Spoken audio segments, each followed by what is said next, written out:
శాంతే అలా నమస్కారం చేసుకోండి హోమదేవుడికి. ఓం హోమదేవతోభ్యో నమః.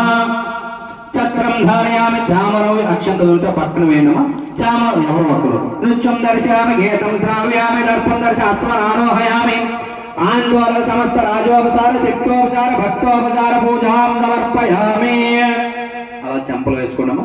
మంత్రహీనం క్రియార్ధమల్లేశ్వర దేవతోభ్యో నమః. మంత్రహీనం క్రియాహీనం భక్తిహీనం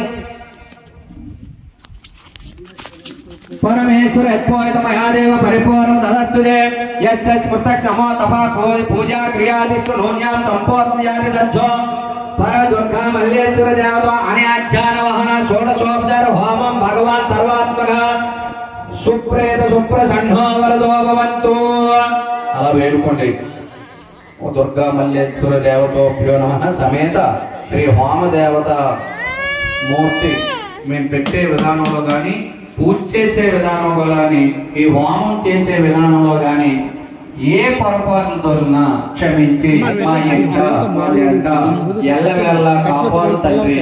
మేము ఏవైతే ఆ దేవతామూర్తికి అభిషేకించామో నీ ద్వారా వాళ్ళు సంతృప్తి పొందుతారని మేము మనస్ఫూర్తిగా నమస్కారం చేసుకొని ప్రతి ఒక్క మామూలు గోధుమను మామూలు దీంతో గోధుమను మామూలు అయితే భర్త అక్షంతలు పట్టుకుని భార్య ఆ చేతుల మీద చేతిలో నీరు కోసం విడివిడిగా చేయాలి.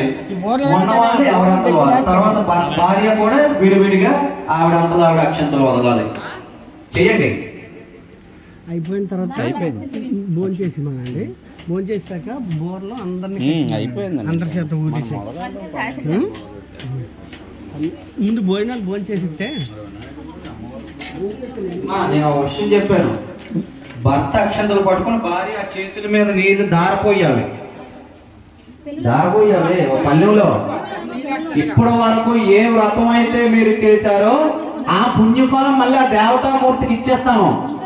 అప్పుడు నిరాడంబరంగా మీరు మీ మనసులో కోరికేట వాళ్ళు అప్పుడు మీకు తీరుస్తారు. రామాయణం అదే మీరు కానీ చూస్తే అప్పుడు తెలుస్తుంది. ఉత్తరకామేష్టి యాగం చేసినప్పుడు మీరు